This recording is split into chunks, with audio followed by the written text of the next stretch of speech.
Good day, and welcome to another edition of the Military and Foreign Affairs Network. I am your host, the voice of reason. Today, we are continuing our ongoing coverage of the war between the Russian Federation and Ukraine. Before I start, I would like to touch on a current event that is taking place elsewhere in the world. That's right over here in the United States. So as we speak, there is a long-range Chinese surveillance balloon over the state of Montana. While that can be disconcerting for some, I would say it is of no real threat. Is it something that we in the United States hear about often, about external resources from other states, from other nation states, conducting operations over the United States? No, we don't. Does it happen? Yes, it does. Mostly that is done through the use of spy satellites. The Chinese have a very robust and capable spy satellite network and its own GPS network as well.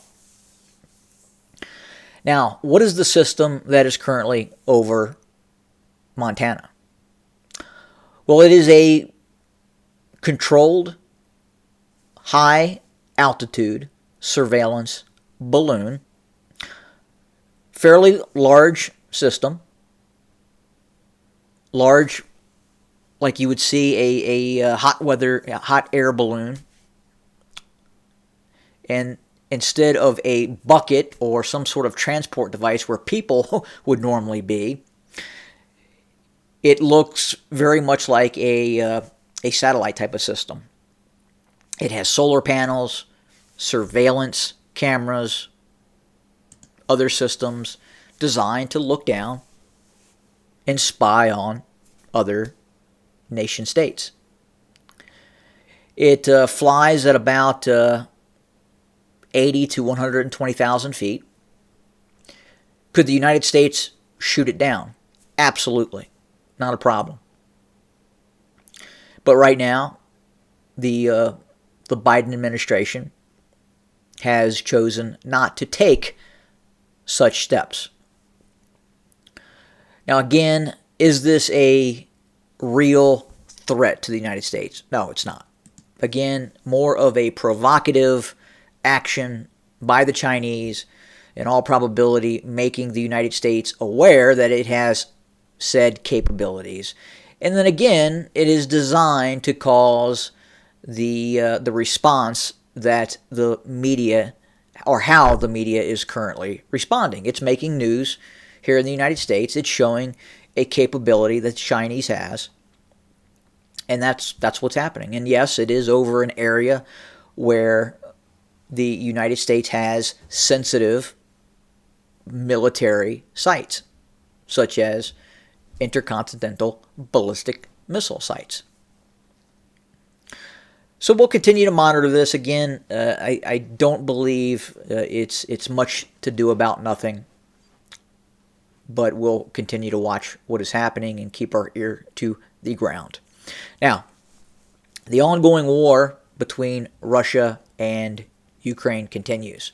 We continue to hear about a sizable, what could be a sizable Russian offensive campaign, renewed offensive campaign, designed to break through, quite possibly designed to break through Ukrainian defensive lines at a number of locales. Specifically, the Russians continue to train and mobilize forces all throughout Russia for this coming operation, as I also believe in a more robust operation that will probably take place in late summer. Now, we continue to hear about the Ukrainians talking about launching their own offensive operation, namely a two-pronged or two-objective-based operation. One would be an attack south of Zaporizhzhia designed to sever the land corridor from the eastern Donbass to the Crimea.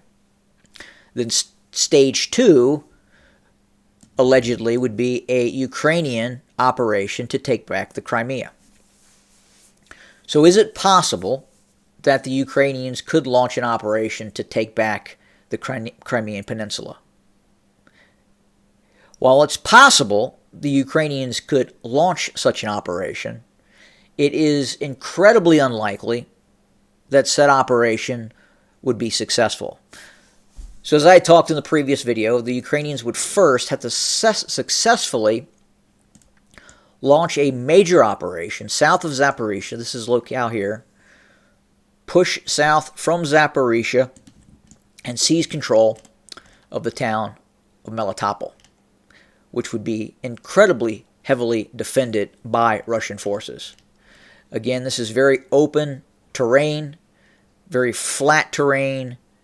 The Russians would have the ability to direct its fixed-wing strike aircraft against Ukrainian targets, at the same time launching cruise missile strikes, ballistic missile strikes, and continue to resist with its ground forces.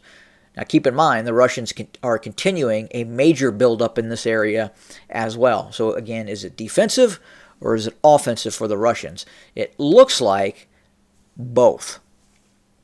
It looks like the Russians are preparing for both offensive operations and the ability to resist any sort of counteroffensive by the Ukrainian south. Next, the Ukrainians would then have to push after successfully defeating Russian forces north of Crimea, seizing control of Melitopol, which would be an incredibly bloody campaign for the Ukrainians. It would be a very, very tough fight, and ultimately success, I would say, is doubtful, just for the Ukrainians retaking Melitopol. At the same time, the Ukrainians would have to ultimately clear out all Russian forces to the east of Kherson, this area here, on the eastern bank of the Dnieper River. They would have to reestablish the ability to cross the Dnieper River, both at this locale,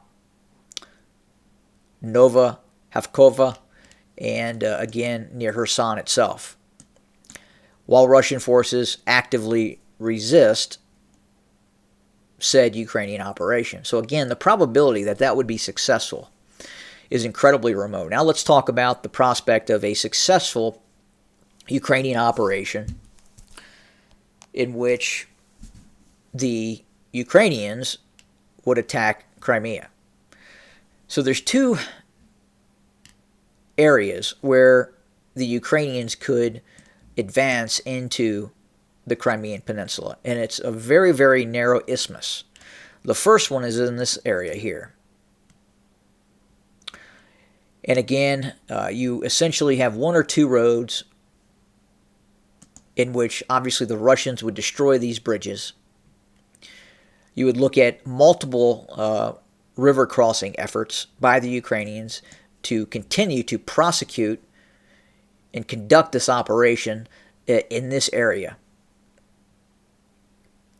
And this would be, call it the Camel Island front. The next would be to the west, closer to Kherson. This area is a little wider, but nonetheless still fairly narrow. And again, would be incredibly difficult given the resources that the Russians have in the Crimea. So breaking through at these 2 points would be incredibly difficult for the Ukrainians. And then moving south into the Crimea. Now you have to understand, the Crimean Peninsula is pro-Russian. Most of the people that live in the Crimean Peninsula believe themselves to be Russian. The Ukrainians would not receive a loving welcome from Russians living in Crimea. Many of the Russians, many of the people that were living in Crimea during the 2014 Russian takeover of Crimea actively supported the Russians. Now, before we even get to the point where we would see a successful Ukrainian military operation driving south into the Crimea, I'll try to explain in all probability why that would not happen. I believe that if the Ukrainians were to truly threaten the Crimean Peninsula, meaning show a capability to even start to drive Russian forces from the eastern bank of the Dnieper River and seize control of Melitopol, I think at that point we're looking at the deployment of tactical nuclear weapons by the Russians. So just from a conventional military view, it's going to be incredibly difficult for the Ukrainians to even move south and seize control of Melitopol. But if they were able to do that, if they are able to do that, again, threaten Melitopol, which would then threaten the Crimean Peninsula, in all probability, the Russians would start to use tactical nuclear weapons. I wouldn't rule out the use of tactical nuclear weapons, even if the Ukrainians do not threaten the land corridor to Crimea or Crimea itself.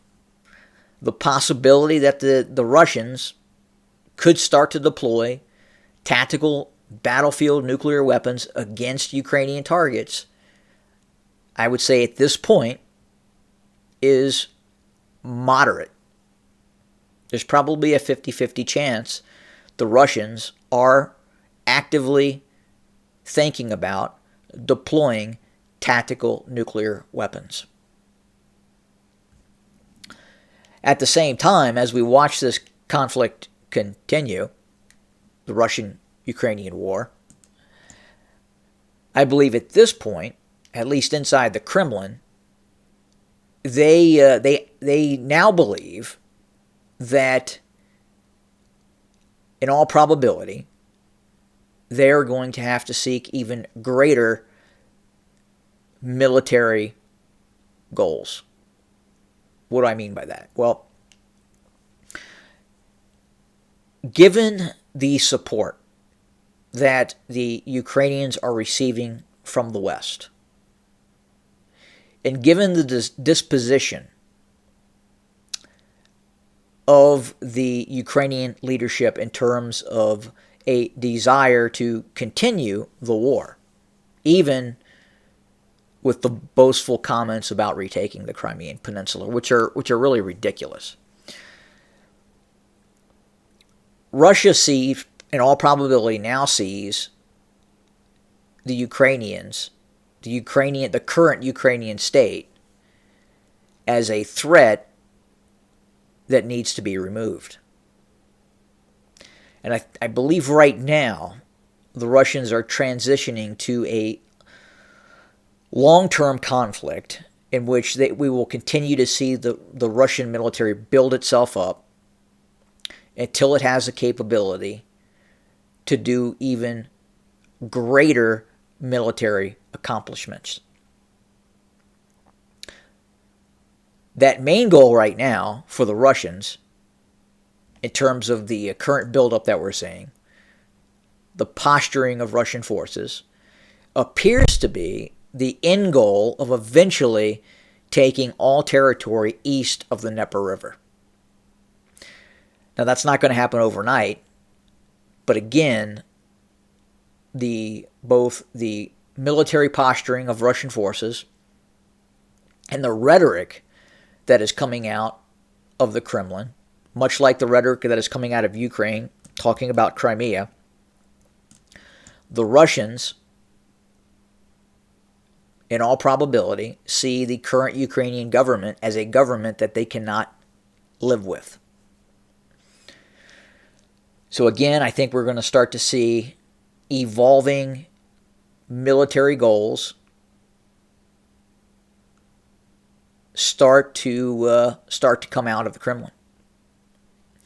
And that's all going to depend on the success of these upcoming offensive operations by the Russians. Again, I believe the initial spring offensive is not going to be as big as what we're going to see in late summer. I think ultimately, again, the major push by the Russians is coming in late summer. Now, we will probably see something occur in late spring, quite possibly by February 24th. But is it going to be of the size and scope of what we'll see in late summer? Probably not. Again, the Russian force buildup that is currently underway, the mobilization efforts that are currently underway, will really probably not see the fruits of that endeavor until summer. Still a little too early for Russian forces to conduct major operations, the kind of operations that the Russians want to conduct currently. Now, what are the Ukrainians doing? Well, they're trying to hold the line. They are desperately pleading for more weapon systems, more ammunition. The Ukrainians have lost massive amounts of manpower. They have lost large amounts of equipment. And the situation for the Ukrainians right now, I would say, is rather desperate. Now, the Ukrainian military, the Ukrainian state, does a very good job at creating this perception that it is probably doing better than it really is. But that's why we have not seen any renewed Ukrainian offensive operations. We have not seen the Ukrainians attempt to exploit operations after it had advanced and taken control of the western bank of the Dnieper River. We have not seen further operations take place north of Sloviansk, near Izum as well. Hasn't happened. Because again, the capability of the Ukrainian military to conduct further operations just right now isn't there. They're desperately holding the line east of Kramatorsk and Sloviansk near Bakhmut. And the Russians continue this pressure campaign of degrading and destroying Ukrainian forces in this area.